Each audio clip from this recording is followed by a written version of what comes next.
Hai, assalamualaikum warahmatullahi wabarakatuh. Ketemu lagi dan saya Benny Ramdhani di channel Benny Info. Guys, seperti yang kalian tahu, beberapa waktu lalu saya sudah menceritakan atau memberi tips tentang menulis deskripsi naratif. Ya, kali ini saya akan membuat itu lebih dalam, yakni bagaimana caranya membuat deskripsi wajah karakter. Kenapa ini penting? Ya, karena wajah itu bagian terpenting yang terekspos langsung ya, dan biasanya orang mengenali karakter seseorang secara fisik itu dari wajahnya dulu. Makanya saya ingin membagikan tips yang satu ini ya. Nah, secara umum juga penulisan ya sebenarnya yang mengikuti tadi deskripsi naratif. Jadi misalnya jangan menyebarkan atau menulis panjang dalam satu paragraf tulisan hanya untuk menjelaskan wajahnya si karakter, atau mungkin beberapa paragraf sekaligus. Itu akan terasa membosankan dan terbacanya tuh jadul banget ya. Atau jangan deskripsi yang kaku, tapi gunakan gaya naratif. Jadi libatkan POV atau karakternya itu sendiri sehingga terkesan lebih hidup. Oke, cukup paham ya penjelasan di awal ini, dan sekarang saya akan menjelaskan tips secara detail gimana sih menulis deskripsi wajah dari sebuah atau suatu karakter. Ya, karena ini terkait dengan 3 dimensi ya. Karakter kan itu ada 3 dimensinya ya. Apa aja masih ingat? Ya, fisik, terus internal dan eksternal. Nah, sekarang ini yang fisik ya. Gimana caranya? Yang pertama adalah biar hidup ketika kalian menuliskan deskripsi wajah karakter, gunakan metafora. Metafora itu terkait dengan gaya bahasa ya, atau majas. Nah, yang belum ngerti silahkan dibuka video sebelum-sebelumnya yang membahas tentang majas ya, gaya bahasa apa yang cocok ya, perumpamaan ya, metafora atau lain-lainnya. Misalnya yang paling gampang itu rambutnya yang pirang, itu kita umpamakan rambutnya seperti terbakar matahari. Atau kalau kita bibirnya itu bagus, mungkin bibirnya seperti buah plum ya. Kalau dulu kan bibirnya merah delima ya, mungkin sekarang kan udah buah-buahan yang datang ke Indonesia udah banyak nih, mungkin buah yang cocok apalagi gitu ya, atau warnanya atau bentuknya bibir gitu ya. Cari perumpamaan yang pas. Itu yang pertama. Yang kedua, gunakan emosi si karakter ketika mendeskripsikan wajahnya. Misalnya alisnya yang tebal terangkat, mungkin karena dia marah, atau hidungnya yang bundar mengembang karena dia merasa bangga, GR kayak gitu ya. Bibirnya yang merah itu berkah gitu ya. Oke, sekarang kita langsung masuk nomor 3. Nomor 3, kita mulai membahas elemen apa aja yang ada di wajah kita yang bisa kita angkat untuk memperkuat tulisan deskripsi wajah karakter. Oke, yang pertama adalah rambut ya.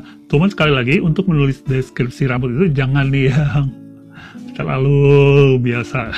Jadi kalian jangan bilang panjang, ikal, hitam kayak gitu, itu terlalu basic ya. Jadi kalian harus memikirkan gimana mengeksplorasi rambut itu dan sesuaikan dengan kepribadian karakter yang kalian kreasi ya, yang kalian buat itu.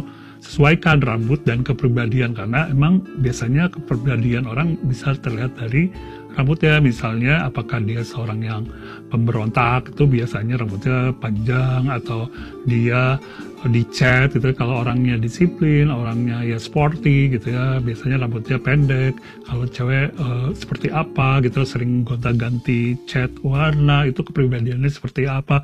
Nah, itu harus kalian explore ya, karena memang ya itu tadi, kepribadian karakter itu bisa kita satukan atau gabungkan dengan cara kita mendeskripsikan rambut ya. Gimana kalau karakternya pakai jilbab ya, kan nggak selamanya si karakter pakai jilbab ya. Kalau di rumah lagi sama orang tuanya atau kalau sudah menikah dengan suaminya kan dia nggak pakai jilbab ya. Jadi kita bisa mainkan di situ bagaimana mendeskripsikan rambut dari karakter yang berjilbab misalnya ya.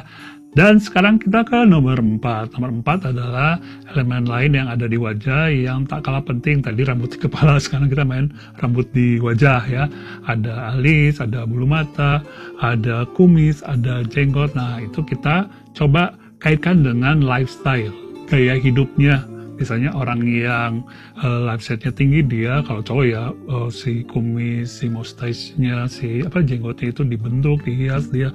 Sementara yang nggak terlalu peduli mungkin dia bulu hidungnya keluar, terus kumisnya berantakan. Kalau cewek misalnya nggak peduli alisnya piring sebelah, botak atau gimana ya, nggak peduli ke pesta itu dia pakai bulu mata palsu atau enggak. Nah, itu bisa kita gambarkan lifestyle-nya seseorang itu dari dia memperlakukan bulu-bulu di wajahnya. Oke, cukup paham nggak sampai sini ya? Mudah-mudahan paham. Dan sekarang kita ke nomor berikutnya, nomor 5. Nomor 5 yang tak kalah penting adalah mata, karena mata adalah jendela hati ya. Nah, kalian harus belajar banget mendeskripsikan bentuk mata, seperti apa, warna, terus kedalamannya, lebar atau apa. Nah, itu juga penting banget untuk memperkuat karakter tersebut.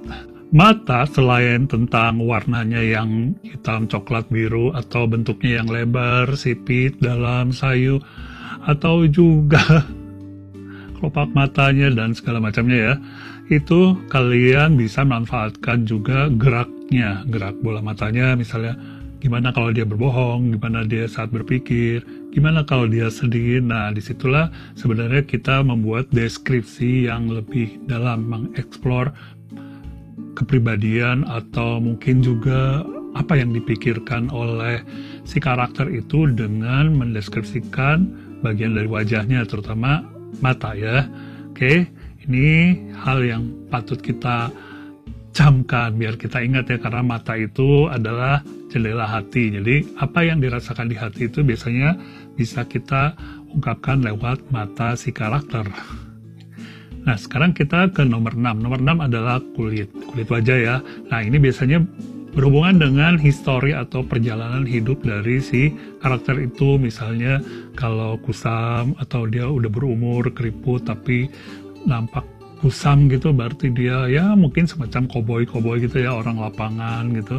Atau kalau dia udah senior gitu, udah tua tapi dia kulitnya masih putih bersih, berarti dia masa lalunya itu seperti apa. Bisa juga orang yang terlihat pucat, mungkin dalam sejarahnya itu dia sering sakit-sakitan ya. Banyak hal yang bisa diungkap lewat kulit wajah itu, sehingga kita jangan lupa untuk mengkaitkannya dengan masa lalu dari si karakter. Nah, sekarang ke nomor terakhir. Nomor terakhir ini adalah fitur wajah yang mungkin nggak di semua orang ada ya. Misalnya lesung pipi ya. Lesung pipi ini juga bisa kita ceritakan, atau mungkin tompel ya. Banyak hal ya, jerawat, bintik-bintik kayak gitu-gitu. Itu adalah fitur di wajah yang di luar yang ada gitu ya. Itu bisa kalian gali ya, karena ini juga menjadi salah satu faktor penguat dari dimensi fisik sebuah atau seseorang ya. Itu yang bisa saya sampaikan kali ini, yakni 7 hal dalam menuliskan deskripsi wajah si karakter ya. Apa aja tadi masih ingat ya? 1, 2, 3, 4, 5, 6, 7. Oke, semuanya ternyata masih ingat. Sampai ketemu lagi di video berikutnya. Jangan lupa untuk subscribe, like, komen juga buat biar bikin saya semangat ya. Sampai ketemu. Assalamualaikum warahmatullahi wabarakatuh.